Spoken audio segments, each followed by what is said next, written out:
मन की जो स्वच्छता है और पवित्रता है वो बड़ी होती है, क्योंकि मन में यदि खोट होता है, पाप होता है, तो फिर आप जो दूसरी जो बातें करते हैं, शरीर की स्वच्छता, बाहरी जो स्वच्छता है, ये सब एक नाटक है, ड्रामा है। तो मन की जो स्वच्छता है और पवित्रता है उसको निर्धारित करना चाहिए और फिर काम करना चाहिए। आज भारत को आज़ाद हुए 76 वर्ष हो गए हैं, लेकिन 76 वर्ष की आज़ादी के बाद हम देख रहे हैं कि भारतीयों के ऊपर हमले हो रहे हैं, महिलाओं के ऊपर हमले हो रहे हैं, चाहे वो शेड्यूल कास्ट के लोग हों या अदर शेड्यूल कास्ट के लोग हों, जिनको हम बैकवर्ड्स के नाम से जानते हैं।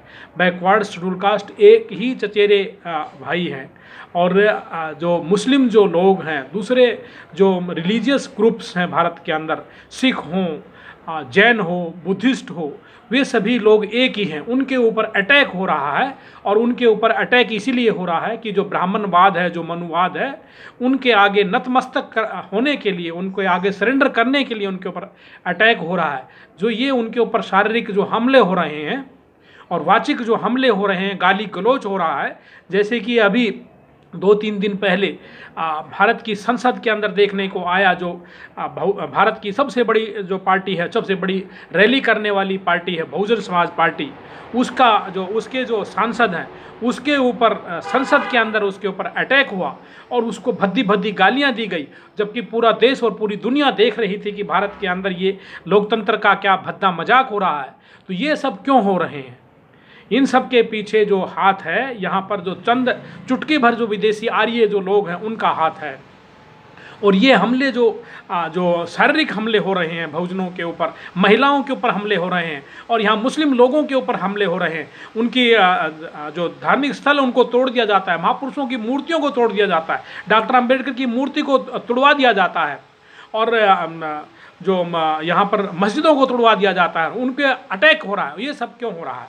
ये सब इसलिए हो रहा है कि ये डाइवर्जन के लिए अटैक हो रहा है, कि गुमराह करने के लिए, ताकि असली जो मुद्दे हैं उनसे ध्यान हटाने के लिए ये अटैक हो रहे हैं। कभी सैनिकों के ऊपर अटैक हो रहा है, यहाँ पर छद्म युद्ध हो रहा है। ये यहाँ युद्ध का माहौल नहीं है, फिर भी यहाँ माहौल जो युद्ध का माहौल बना के रखा गया। ये सब इसलिए हो रहा है कि ये सब गुमराह करने के लिए है। असली जो मुद्दे हैं इस देश के अंदर, जो डेमोक्रेसी का ऊपर जो अटैक हो रहा है, उस अटैक से ध्यान हटाने के लिए अटैक हो रहा है। तो जो बुद्धिजीवी जो लोग हैं उनको इस बात को गंभीरता से लेना है कि भारत की डेमोक्रेसी के ऊपर कैसे अटैक हो रहा है। सारे अटैक बर्दाश्त किए जाएंगे। एक जगह पर डॉक्टर अंबेडकर कहते हैं कि भाई मेरे ऊपर यदि अटैक होगा तो उसमें कोई प्रॉब्लम नहीं है, लेकिन जब मेरे भारतवासियों के ऊपर जब अटैक होगा, उनके हितों के ऊपर अटैक होगा, तो एक बहुत बड़ी बात होगी। तो ये एक बहुत बड़ी बात यही है कि इस देश के अंदर डेमोक्रेसी के ऊपर अटैक हो रहा है, और जब डेमोक्रेटिक जो सिस्टम है उसके ऊपर जब अटैक हो रहा है तो ये बड़ी बात है। अब हमें देखना है कि ऐसे क्या मुद्दे हैं। जैसे हम आज देखते हैं कि 76 साल की आज़ादी के बाद भारत के अंदर आधे से कम आबादी के पास ही वोटर कार्ड है। जैसे कि 16 अगस्त 1932 ईस्वी के अंदर जब 2 राउंड टेबल कॉन्फ्रेंस हुई थी, और उसके बाद में doctor Bhimrao Ambedkar Ramsay MacDonald से जब 2 वोट का हक और यहाँ पर सभी लोगों के लिए वोट का हक लेकर के आए थे, तब से लेकर के वोट के हक के साथ खिलवाड़ हो रही है। क्योंकि Gandhi and company, Congress party और यहाँ की हिंदू महासभा और जो दूसरे जहाँ पर जो अपने आप को वकील कहते थे, बड़े अपने आप को फ्रीडम फाइटर कहते थे, वो लोग यहाँ नहीं चाहते थे कि सभी भारतीयों को वोट का हक मिले। लेकिन डॉक्टर अंबेडकर की कार्यकुशलता के कारण से और उनकी भैंस के आगे, उनकी जिरह के आगे ब्रिटेन सरकार ने यहाँ पर सब लोगों को वोट का हक दिया, और वही वोट का हक जो आज खतरे में है। अगर किसी को यकीन नहीं हो, कोई सोशल मीडिया के अंदर यदि कोई एक्टिव है और इस विषय पे यदि चिंतन करता है, तो वो देख ले कि बिहार से आए हुए, बंगाल से आए हुए और उत्तर प्रदेश से, राजस्थान से, प्रदेशों से जो आए हुए जो लोग हैं, जो दूर दराज से आए हुए लोग जो शहरों के अंदर रहते हैं, उन लोगों का वोट कहाँ है? उन लोगों का कोई वोट नहीं है। और यहाँ के जो जमींदार जो लोग हैं, जो एक किस्म से जो यहाँ की जो मनुवादी जो लोग हैं, हिंदूवादी जो लोग हैं, गांधीवादियों के एक पालतू कुत्तों की भांति काम करते हैं। ये उनके सामाजिक कुत्ते हैं। जैसे कुछ लोगों को यहाँ पर जब 24 सितंबर 1932 को जब यहाँ पूना पैक्ट हुआ तो उनको राजनीतिक जो दलाल बनाया गया, राजनीतिक चमचे बनाए गए और उनको अपने इशारे पर नचवाया गया, क्योंकि वो पार्टी के प्रतिनिधि हैं, वो समाज के प्रतिनिधि नहीं है। वो अपनी जिस जाति से चुन करके आते, वो जिस जाति विशेष से चुन करके ही नहीं आते, क्योंकि उसको दूसरे जो लोग हैं अपने बाहुबल और यहाँ पर धन बल से उनको जिता करके भेजते हैं, इसलिए वो ऐसा काम करते हैं। जैसे कि जो संसद के अंदर जो ये जो कांड हुआ है अभी, जो कि बहुजन समाज पार्टी के सांसद के ऊपर जो सत्ता पक्ष की पार्टी के एमपी ने उसको भद्दी भद्दी गालियां दी है, तो ये सामाजिक चमचों का एक उदाहरण है। इसी तरह से इस देश के अंदर जो राजनीतिक जो चमचे हैं वो लोग यहाँ पर इन मुद्दों को नहीं उठाते कि इस देश के अंदर सब लोगों के लिए वोट क्यों नहीं है, क्योंकि जब वोट का हक दिया गया तब जो मोहनदास करमचंद गांधी है, जो कांग्रेस पार्टी की तरफ से नुमाइंदगी कर रहे थे, और हिंदू महासभा के लोग, दूसरे लोगों ने कहा कि भाई इन लोगों को वोट का हक नहीं देना है, क्योंकि वोट का हक केवल उसको मिलेगा जो कि ग्रेजुएट होगा, जो ज़मीन का मालिया भरता है और दूसरे जो कंडीशंस को पूरा करेगा। लेकिन डॉक्टर अंबेडकर ने कहा कि वोट का हक उन सब लोगों को मिलेगा जो यहाँ पर जन्म से भारतीय हैं, उन सब लोगों को वोट का हक मिलेगा, और वही वोट का हक आज 2023 में खटाई में पड़ रहा है। इसी कारण से वोट को आधार कार्ड से नहीं जोड़ा है। जब 2009 में आधार कार्ड बन गया है और आधार कार्ड को राशन कार्ड से जोड़ दिया, पैन कार्ड है, पेंशन है, स्कॉलरशिप है, आयुष्मान योजना है, और कोई भी ऐसी चीज़ नहीं बची है जिसको यहाँ पर आधार कार्ड से नहीं जोड़ा गया, और सभी चीज़ों को जब आधार कार्ड से जोड़ दिया है तो वोट से क्यों छोड़ दिया गया है? क्योंकि वोट से यदि आधार कार्ड जुड़ जाएगा तो लोग जो यहाँ जो चुनावी ड्यूटी पर है वो ये नहीं कह पाएंगे कि भाई तुम्हारा वोट पड़ गया है। यहाँ पर प्रोक्सी जो वोट है वो रुक जाएंगे, यहाँ पर नकली जो वोट है वो नहीं पड़ेगा, और लोगों के जो अंगूठे जिंदा रहेंगे कि उनको नाम लिस्ट से कट नहीं पाएगा। और आज मरे हुए लोगों का भी वोट डलता है।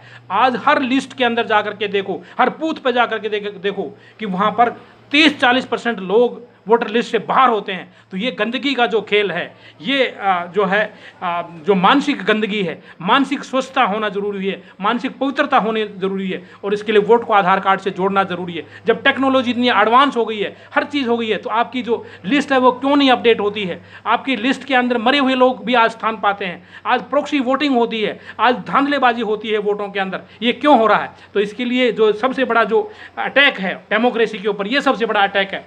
और दूसरा यहाँ पर बैलेट से चुनाव है। जब यहाँ पर बैलेट से चुनाव सस्ता है और पारदर्शी है और सभी लोग उसको चाहते हैं, तो उसके लिए यहाँ इस देश के अंदर लहर बननी चाहिए।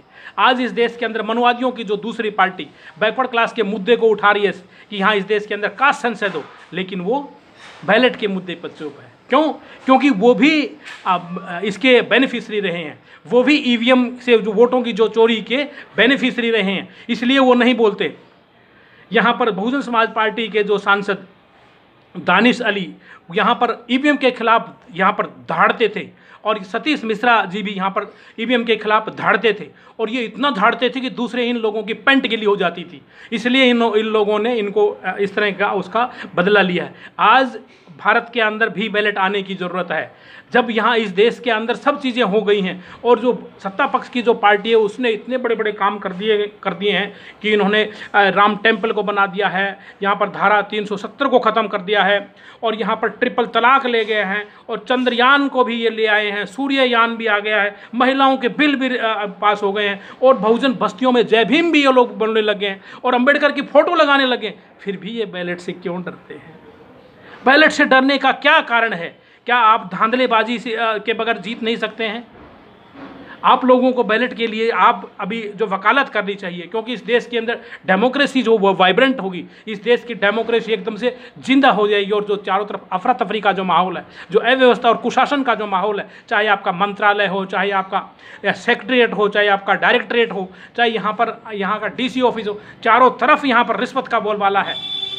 तो यहाँ सारी चीज़ें ठीक हो जाएंगी, क्योंकि इस देश के अंदर सच्चे प्रतिनिधि और सच्चे नेता चुन करके आएंगे। जब इस देश के अंदर सच्चे नेता, सच्चे प्रतिनिधि चुन के आएंगे, सच्ची महिलाओं के प्रतिनिधि चुन करके आएंगे, यहाँ दलाल भड़वे और यहाँ पर किसी पार्टी विशेष के जो नुमाइंदे नहीं आएंगे, यहाँ समाज और लोगों के नुमाइंदे चुन के आएंगे, तो मैं समझता हूँ कि इस देश की जो हालत है वो सुधरेगी। तो इसलिए सबसे बड़ा जो अटैक है वो डेमोक्रेसी के ऊपर अटैक है, डेमोक्रेटिक सिस्टम के ऊपर अटैक है, वोट के अधिकार के ऊपर अटैक है, और वोटिंग कराने के तरीके के ऊपर अटैक है। इस सब को लेकर के सब लोगों को जगना जरूरी है, विशेषकर सोशल मीडिया के अंदर जो अम्बेडकरवादी लोग हैं उनको जगना जरूरी है। इधर उधर की बातों से बच करके असली मुद्दे के ऊपर आना है, क्योंकि इस देश के अंदर जो ये डेमोक्रेटिक व्हीकल जो अच्छा हो जाएगा तो सभी लोग अपनी मंजिल पर पहुंच सकते हैं।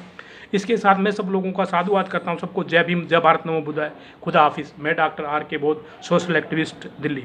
इस वीडियो को ज़्यादा से ज़्यादा लाइक करें, शेयर करें और इस पे कमेंट करें और इस विचार को ज़्यादा से ज़्यादा फैलाएं ताकि भारत दुनिया का जो सबसे बड़ा लोकतंत्र है वो बचे। धन्यवाद।